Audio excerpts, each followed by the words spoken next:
추수감사절을 맞이해서 우리 하나님 주시는 큰 은혜가 여러분들 가정에 가득하시기를 주의 이름으로 축원을 드립니다. 성화대 잘했어요.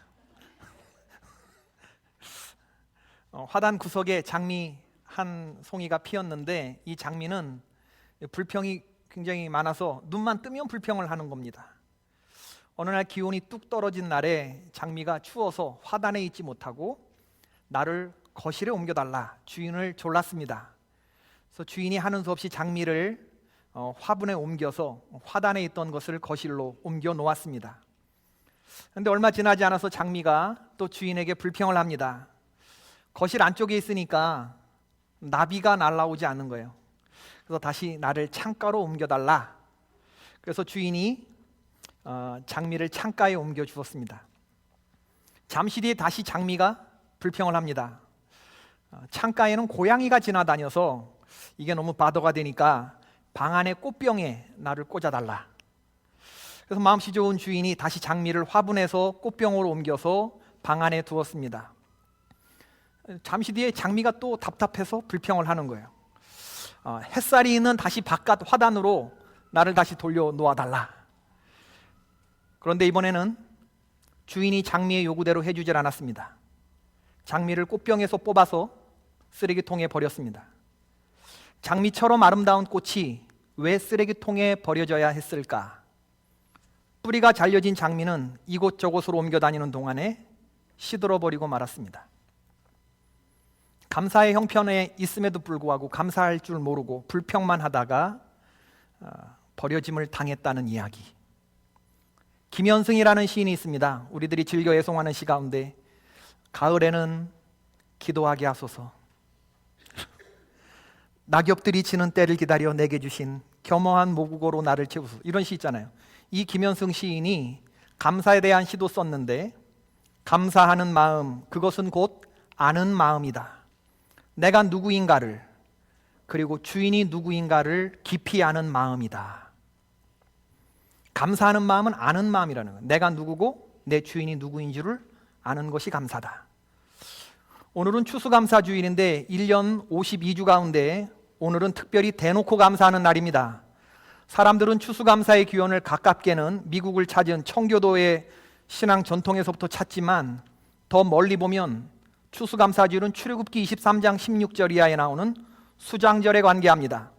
추수감사주일은 농경사회의 오랜 전통과 풍습인데, 가을 곡식을 거두고 유목민이었던 이스라엘 백성들이 가나안에 정착한 이후에 이 곡식을 수장한 것에 대해서 감사하는 절기입니다. 이때 모든 백성들은, 이스라엘에 속한 모든 남자들은 전부 다 예루살렘의 성전에 모여서 절기를 지켜야 했고, 하나님 앞에 나아갈 때는 빈손으로 나가서는 안 됐습니다.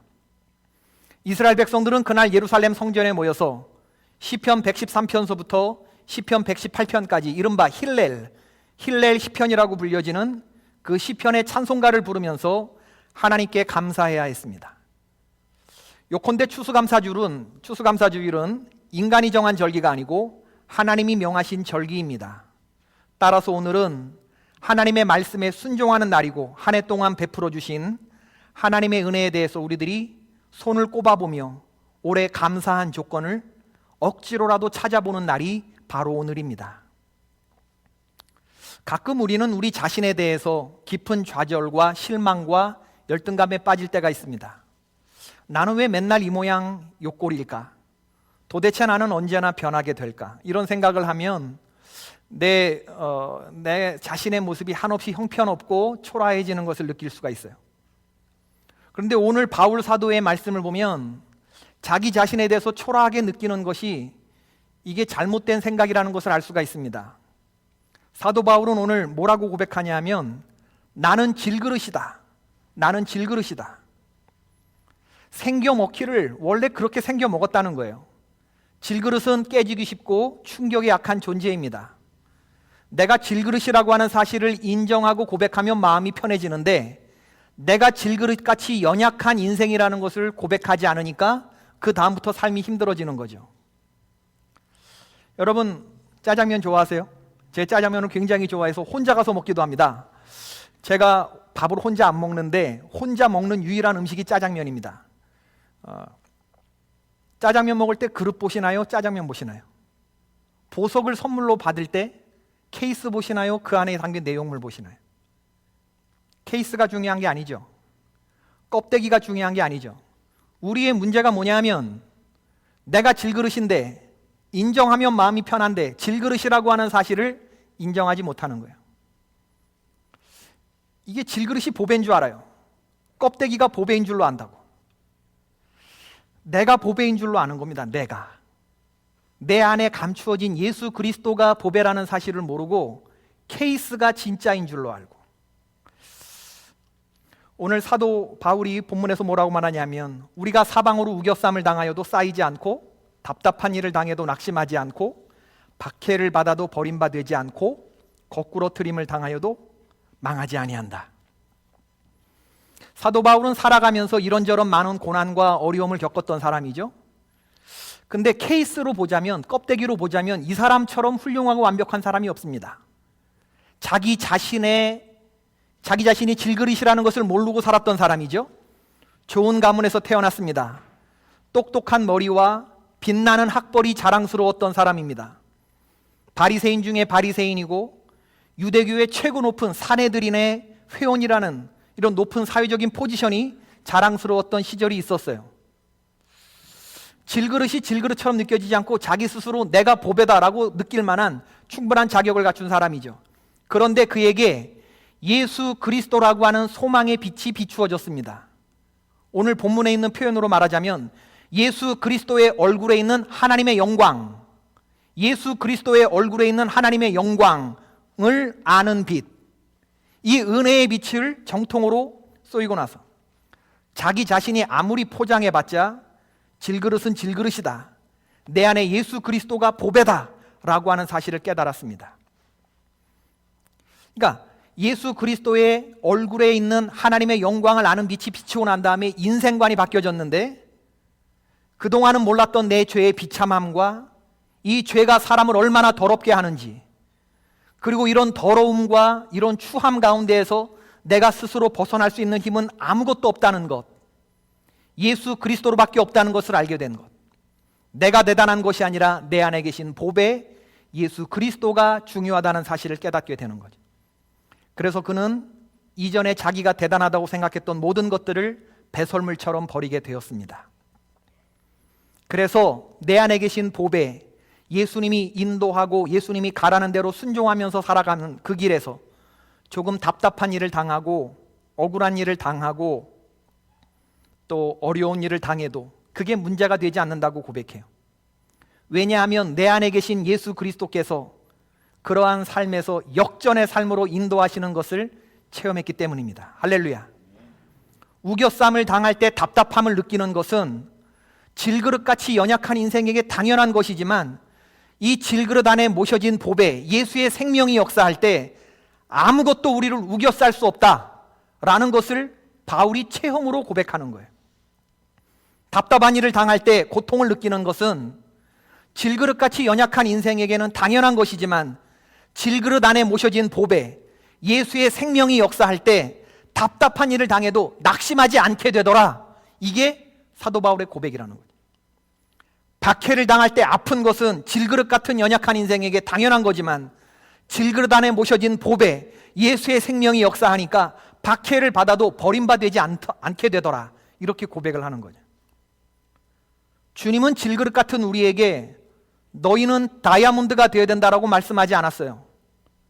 내가 질그릇같이 연약한 너희를 보배로 만들어 주시겠다고 약속하지도 않으셨습니다.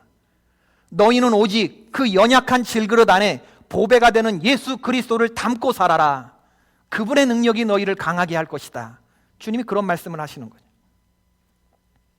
그렇기 때문에 여러분, 왜 내 자신은 맨날 요 모양 요 꼴일까? 그렇게 생각하지 마시기를 바랍니다. 여러분 자신 껍데기에 너무 많이 몰두해 계지 마시고, 여러분 자신, 연약한 자신을 너무 많이 묵상하지 마시고, 여러분 안에 누가 있는지를, 누구를 모시고 살아가는지를 더 많이 묵상하게 되시길 주의 이름으로 축원합니다. 중요한 건 내용물이에요. 중요한 건 우리 안에 누가 있는가. 오늘 우리가 추수감사주일 예배를 나왔는데 제가 이렇게 보니까 참 감사한 것이, 머리털 나고 오늘 교회에 처음 나오신 분들도 있을 수 있겠다, 그런 생각도 들고, 진짜 우리 가운데 그런 분이 계셔요. 아마 오늘 우리 교회에 처음 나오신 분, 머리털 나고 60년, 70년 이후에 처음 나와 앉아 계신 분이 계시다니까? 오늘 그분에게는 놀라운 하나님의 은혜가 임할 줄로 믿습니다. 힘들고 어려운 순간들이 많이 있었지만 일어나서 우리가 찬송 부르는데 제 마음이 얼마나 감사한지. 여러분, 세상 살면서 사방으로 우겨쌈을 당하는 일들 얼마나 많이 있어요. 답답하고 억울한 일들, 그거 손꼽으라면 감사의 조건보다 훨씬 더 많을 수 있어요. 지금도 툭 건드리면 벌써 10가지가 두두두두두두 나올 수 있는 그런 일들, 거꾸로 트림을 당하는 일, 세상의 공격들. 그런데 우리가 들어와서 일어나서 그런 찬송을 불렀어요. 질그릇같이 연약한 인생 주 의지하여 늘 강건하리. 우리 일어나서 그런 임재 찬송을 불렀단 말이죠. 온 백성 지으신 만왕이시니 그 자비 영원히 변함없어라. 여러분 한번 생각해 보세요. 여러분이 여러분의 발로 이전에 나온 것입니까? 내 안에 계신 보배가 되시는 예수 그리스도의 얼굴에 있는 하나님의 영광을 아는 빛이 우리를 인도한 것입니까? 이거 생각해 보셔야 돼요. 예수 그리스도의 얼굴에 있는 하나님의 영광, 예수 그리스도의 얼굴에 있는 하나님의 영광을 아는 빛이 우리를 이 자리로 인도해 주셨음을 믿으시기 바랍니다. 전 지난 주간에 몇몇 분들과 이야기를 나누면서 하나님 은혜에 참 감사했는데, 어떤 분이 지난 주간에 꿈을 꿨다는 거예요. 한쪽은 넘실거리는 큰 바다가 이렇게 있고, 그 가운데 높은 벽이 세워져 있고, 이쪽은 콘크리트 길인데 자기가 콘크리트 길을 이렇게 걸어가고 있는데, 이 바다와 이 길 사이에 높이 있는 이 장벽에 쾅 하고 어떤 게 이렇게 콱 삐져나오더라는 거예요. 쾅 하고 무슨 배가 좌초됐나 하고 탁 모서리가 삐져나오는데, 그걸 딱 보니까 성경책이더라고요. 성경책. 깜짝 놀라서 깨놨는데도 이게 너무나 생생해서 이게 무슨 뜻일까? 근데 가만히 생각해 보니까 자신이 5년 동안 교회에 다녔지만 그동안 성경 말씀을 주중에 펴보질 않았더라는 거예요. 교회는 다니고 하나님 은혜 생활을 한다고 했지만 주중에 성경책을 5년 동안이나 펴보질 않았대요. 그래서 밤에 일어나서 벽난로 위에 두어진 자기 성경책을 탁 집어 들었는데 눈물이 툭 하고 떨어지더래요. 아, 내가 하나님의 말씀을 너무나 오랫동안 등한히 하고 살았구나. 옛날엔 이러지 않았는데 어떻게 5년이 지나도록 내가 이루고 살았지? 그런가 하면 어떤 집사님은 마음이 너무 힘들어서 열심히 다니던 교회를 지난 1년 반 동안 다니지 않았대요. 너무나 삶의 우겨쌈과 거꾸로 트림과 박해가 심해서 자식이 있지만 삶을 끝낼까? 죽을까? 그런 생각도 했다는 겁니다. 사람 만나는 것도 싫어서 자기 집으로 누구를 초대해서 저녁 식사를 하지 않았던 것이 3년 넘게. 그런데 지난 주간에 여기 목사님이 우리 집에 앉아 계시고 자기 밥 먹는 식탁 위에 성경책이 올려진 걸 보니까 이게 너무 신기하다는 거예요. 꿈 같고. 어떤 집사님에게 고마운 일이 있어서 제가 전화를 드렸는데, 아유, 목사님이 제게 고마울 게 뭐가 있어요? 내가 목사님께 고맙지요. 그러는 거예요. 아유, 제가 기분이 너무 좋아진 거야. 내가 고마워서 전화를 했는데 더 고맙다네. 목사님, 제가 선한샘 교회에 와서 잃어버렸던 은혜가 다시 회복되고 있어요. 매주일 목사님 주시는 그 하나님 말씀에 지금 은혜 받고 지금 기운 차리고 있는 중이라고 그런 말씀을 하는데 얼마나 감사한지. 아, 하나님이 우리 교회 성도들 가운데 예수 그리스도의 얼굴에 있는 하나님의 영광, 그 영광을 아는 빛을 우리 성도들에게도 비춰주고 있구나. 하나님께서 이 빛 가운데로 성도들의 삶을 인도하고 계시는구나. 사단의 공격을 받고 얼얼해 있지만 그러나 우리 안에서 역사하시는 하나님의 영광의 빛이 성도들을 은혜의 길로 인도하고 있구나. 예수의 생명이 우리 죽을 육체 가운데 나타나는구나, 이런 생각이 얼마나 감사하든지. 강대국 애굽에서 40년 동안 자랐던 이집트 왕자 모세는요, 자신의 힘과 열정으로 동족들을 구원할 수 있다고 생각했어요. 처음 40세 그 혈기방장한 나이엔 하나님이 거꾸로 들이시고 40년을 광야에 보내시고, 그리고 80이 된 모세를 다시 부르셨을 때 모세가 뭐라고 말하냐면, 내가 누구이기에 바로에게 가며 이스라엘 자손을 애굽에서 인도하여 내리이까. 출애굽기 3장 11절. 40년 광야 연단은 모세로 하여금 어떤 시간이었는가? 내가 질그릇같이 연약한 존재임을 깨닫게 하는 시간이었죠. 그런 모세가 내가 누군데 과연 당신의 이 말씀을 인도내느냐? 그럴 때 하나님이 모세에게 말씀하시기를, 내가 반드시 너와 함께한다. 하나님께서는 자기 자신이 질그릇인 줄 모르는 이집트 왕자는 필요 없는 거예요. 하나님 앞에서 신발을 벗는 모세, 내 자신은 한없이 부족하지만 한없이 능력이 많으신 주님만 바라보는 모세, 그래서 반드시 내가 너와 함께한다는 말씀을 믿고 어린 양 예수 그리스도가 인도하는 대로 높은 산이든 깊은 골짜기든 따라다닐 수 있는 그런 사람을 하나님이 찾으시는 거죠. 여러분, 하나님이 내 삶의 주인인 줄을 알고 내가 그분의 붙들린 종임을 알고 살아가는 것, 이것이 우리의 감사의 근거입니다. 여러분, 주제 파악이 확실히 된 사람들, 하나님은 그런 종을 찾으시고 계시죠. 많은 분들이 알고 계시는 이지선 양, 여러분 우리가 알지만 이 만취한 운전자가 7중 교통사고를 일으켰는데 거기에 치여서 차에 불이 나서 불이, 저건 너무 예쁜 사진인데 저 사진이지. 예. 이화여대를 다니던 그 4학년 졸업반의 아가씨가 전신 55%의 3도 화상을 입고 ET 같은 얼굴로 저렇게 변해버렸어요. 어떤 인생을 살 것 같습니까? 저렇게 생긴 사람이 저런 얼굴로 변했는데. 근데 그 지나온 고통의 불같은 시간을 지나면서 이지선 양이 뭐라고 말하냐면, 저는 덤으로 살고 있습니다. 덤은 그런 겁니다. 내가 사과 한 개를 샀는데 주인이 그날 장사가 잘 되었는지, 내가 단골 손님이어서든지 하나 더 얹어주는 게 덤입니다.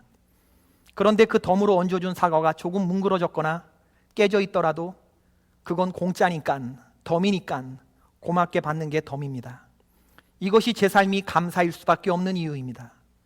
친구와 쇼핑하면서 예쁜 옷도 입어보고 꽃단장하고 설레는 마음으로 남자친구를 만나러 가고, 스트레스 받으면서 회사도 다녀보고, 결혼해서 아기도 낳고 평범하게 살고 싶다는 욕심이 내 안에서 생길 때면 저는 제 자신이 덤으로 살고 있다는 사실을 기억해냅니다. 매일 아침 거울에 비추어진 제 얼굴을 보는 것은 매우 고통스러운 일입니다. 그렇지만 저는 저에게 지선아 안녕 하고 인사를 건넵니다. 그리고 그 얼굴과 친해지려고 열심히 노력하고 있습니다. 저에게 삶은 하나님이 주신 선물입니다. 죽지 못해 살아가는 하루가 아닌 결코 허투루 살 수 없는 귀한 삶입니다. 처음부터 버린 욕심, 이제 와서 주섬주섬 달고 불행해지지 않도록 열심히 기도할 것입니다. 제가 기도했던 삶은 아니지만 하나님은 삶을 누리게 하시며 큰 일보다는 의미 있는 일을 하게 하실 줄로 믿습니다. 여러분, 때로는 우리는 원치 않는 그런 고난과 고통을 당해요. 누구라도 눈물이 나죠. 바울이 고백하는 것처럼 사람들이 나를 관역인 줄 알아. 그냥 화살들을 쏘아대는 거예요. 사람들은 내가 샌드백인 줄 알아. 아무나 와서 두들겨대. 이런 인생의 고통을 겪어보셨습니까? 왜 하나님이 이런 힘든 삶을 나에게 줄까? 그 뜻은 너무나 명백하죠. 우리가 이 보배를 질그릇에 가졌으니 이는 심히 큰 능력이 하나님께 있고 우리에게 있지 아니함을 알게 하기 위해서다.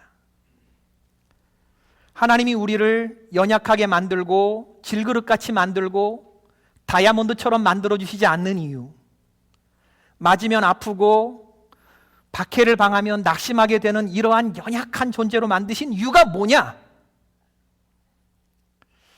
이스라엘 백성들이 수장절에 불렀다는 힐렐 찬송, 여호와께 감사하라 그는 선하시고 인자하심이 영원 무궁하리로다. 뭐가 선하다는 말이야? 뭐가 인자하다는 말이야? 살려주셨으면 하나님이 나를 좀 사람답게 살게끔 해주셔야지.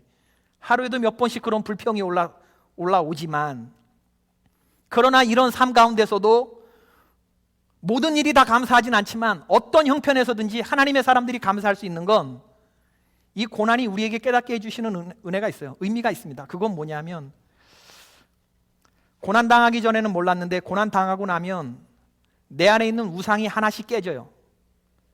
정말 중요하고 정말 중요하지 않은 게 뭔지가 분명해집니다. 그렇게 생각하셔요?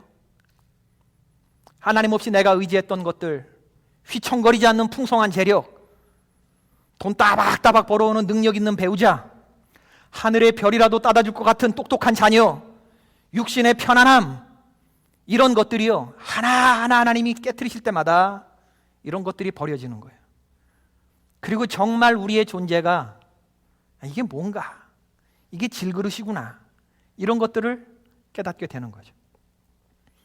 그런 과정은 나쁜 과정이 아니라 영원한 하나님 나라에 들어가기 합당한 조건으로 하나님이 조각해 가시는 과정입니다. 믿으시기를 축원합니다. 우리가 항상 예수의 죽음을 몸에 짊어짐은 예수의 생명이 또한 우리 몸에 나타나게 하려 함이니라. 우리가 그냥 교회 왔다 갔다 하는 이런 사람이 아니라, 하나님이 우리를 향한 목적이 뭐냐면 제자의 본질, 예수의 죽음을 몸에 짊어지고 가는 사람, 날마다 자기를 부인하고 자기 십자가를 가는 사람이 만들게, 그렇게 하게 하시려고 하나님께서 우리 안에 예수 그리스도를 주시고, 이 예수 그리스도의 얼굴에 나타난 하나님의 영광의 빛을 아는 빛을 우리에게 비춰주셨다는 거예요. 그래서 이 빛을 본 사람들은 하나님께 영광 돌릴 수 있고, 고난 가운데서도 하나님께 감사할 수 있어요. 고난을 통해서 내가 주의 율례를 배운다고 하나씩 그렇게 고백해 나가는 거거든. 우리 한국 교회사에 있어서 빛나는 믿음의 조상들이 많이 있지만 그 가운데 손양원 목사님이라고 계시거든. 전남 여수 애양원 교회를 담임하셨던 예전 분이신데, 1948년에 여순 반란 사건 때 자기 아들이 기독학생회 회장이었는데, 장남 동인군 그리고 차남 동신, 이 두 아들이 좌익 학생들에게, 안재선이라는 사람에게 총살을 당해요. 반란군이 진압된 후에 아들의 장례식장에서 손양원 목사님이 고백한 9가지의 감사 기도문이 있어요. 장남을 잃고 차남을 잃었어요. 이 목사님 뭐라고 고백하셨냐면, 여러분, 내 어찌 긴 말에 답사를 드리리요. 내가 아들의 순교를 접하고 느낀 감사의 조건을 말씀드리리이다. 첫째, 나 같은 죄인의 혈통에서 순교의 자식 낳게 해주시니 감사합니다. 둘째, 허다히 많은 성도 중에서 이런 보배를 나에게 주셨으니 감사합니다. 셋째, 삼남 삼녀 중에서 가장 귀한 맏아들과 차자를 바치게 하시니 감사합니다. 넷째, 하나들의 순교도 귀하거늘 하물며 두 아들이 순교했으니 더욱 감사드립니다. 다섯째, 예수 믿고 와석종신, 사람이 제명대로 살고 편안히 죽는 것을 와석종신이라고 그러는데, 예수 믿고 와석종신해도 복이라 했는데 전도하다 총살 순교당했으니 더욱 감사합니다. 미국 가려고 준비했던 아들, 미국보다 더 좋은 천국 가게 해주시니 내 마음 안심되어 더욱 하나님께 감사합니다. 일곱 번째, 내 아들 죽인 원수를 회개시켜 양자 삼고자 하는 사랑의 마음 주시니 감사합니다. 이 안재선을 양자로 입영해요. 이 목사님이 아들을 죽인 그 안재선. 여덟 번째, 내 아들의 순교의 열매로 무수한 천국의 열매가 생긴 것을 믿고 감사를 드립니다. 아홉 번째, 역경 속에서도 하나님의 사랑을 깨닫게 하시고 이길 수 있는 믿음 주신 거 감사합니다. 여러분, 오늘은 대놓고 감사하는 날이라고 그랬는데 우리 하나님의 말씀을 한번 생각해 봅시다. 시편 50편 23절에 감사로 제사를 드리는 자가 나를 영화롭게 한다. 그의 행위를 옳게 여기는 자에게 내가 하나님의 구원을 보이리라. 하나님이 구원의 경륜과 섭리를 보여주는 사람이 있는데 그 사람은 누구냐면 하나님께 감사의 예배를 드리는 사람에게 하나님이 장신을 드러내신대요. 믿으세요? 사탄이 가라지를 뿌려댈 수 없는 마음이 있는데 그 마음은 어떤 상황에서든지 감사하는 마음에 가라지를 뿌려댈 수 없다는 거예요. 데살로니가전서 5장 16절 18절 우리가 많이 암송하는 그런 구절에 크리스찬 삶에서 항상 있어야 될 것, 쉬지 말고 있어야 될 것, 범사에 있어야 될 것, 이 세 가지가 뭐죠? 첫 번째 뭐죠? 항상 해야 될 것? 기뻐하는 것.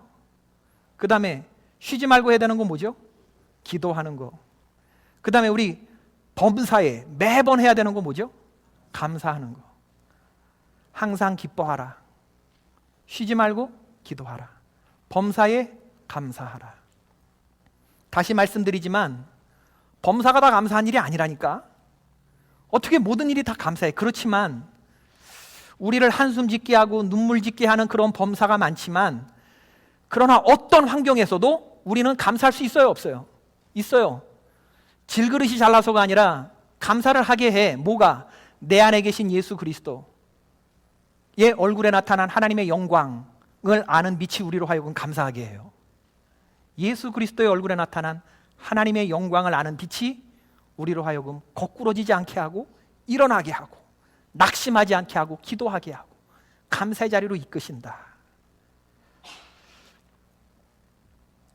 여러분, 사도 바울처럼, 손양원 목사님처럼, 이지선 양처럼 2014년 추수감사 주일에 좀 하나님을 깜짝 놀라게 하는 그런 감사를 드릴 수 있게 되기를 바라요. 여러분, 지난 한 해를 이렇게 돌아보십시다. 힘들고 어려운 일들 참 많았지만 오늘 우리가 감사의 문을 열고 나와서 하나님 앞에 있다는 게 얼마나 안전한 건지, 얼마나 감사한지, 감사할 환경이 아닌데 오늘 감사의 노래를 불렀다는 게 얼마나 대단한지, 이게 참 감사하지 않습니까? 그렇죠? 십자가에 달려 돌아가신 예수 그리스도, 하나님의 가장 아끼시는 그분, 가장 귀한 그 독생자 예수, 그분을 보배로 간직하고 그것 때문에 진실로 감사를 할 줄 아는 그러한 성도들이 되었다면 우리는 올해 잘 산 거예요. 잘 살아내신 겁니다. 어려운 환경 가운데서도. 우리 찬송가 모든 마음을 묶어서 하나님 앞에 한번 부르고 이 마음 가지고 오늘 추수감사절을 지내십시다. 216장 성자의 귀한 몸 날 위하여. 찬송가 216장. 가사가 참 좋아요. 성자의 귀한 몸 날 위하여 버리신 그 사랑 고마워라. 내 머리 숙여서 주님께 비는 나 무엇 주님께 바치리까.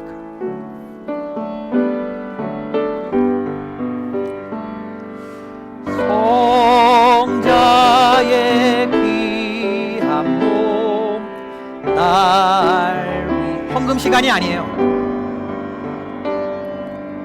버리신 그 사랑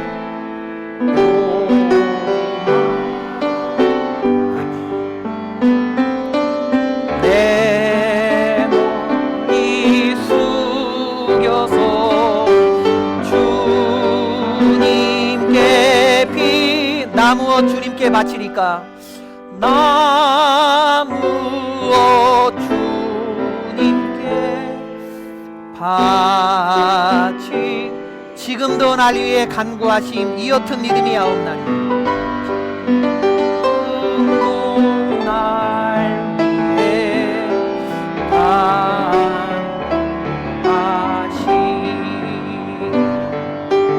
이 옅은 믿음이 아옵나니. 주님의 참사랑 고맙고 놀라워.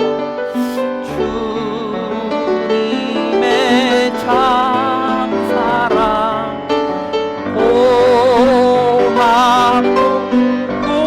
놀라워. 찬송과 기도를 찬송과 기도 쉬지 않네. 쉬지 않네. 주님의 십자가 나도 지고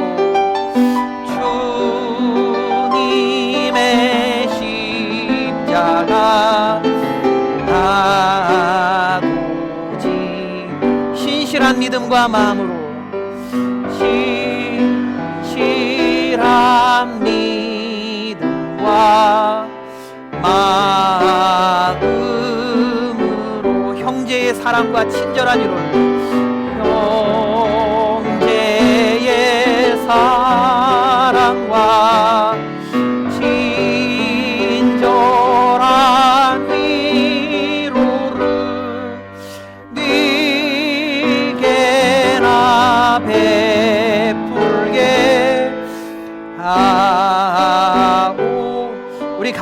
끊고 부릅시다. 만 가지 은혜를 받았으니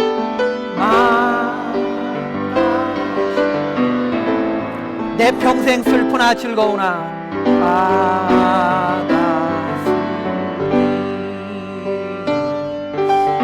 내 평생 슬프나 즐거워 이 몸을 온전히 주님께 바쳐서 이 몸을 온전히 주님께 바쳐서 주님만 위하여 주님만 위하여 늘사 한 번만 더 합시다. 만 가지 은혜를 받았으니 만 가지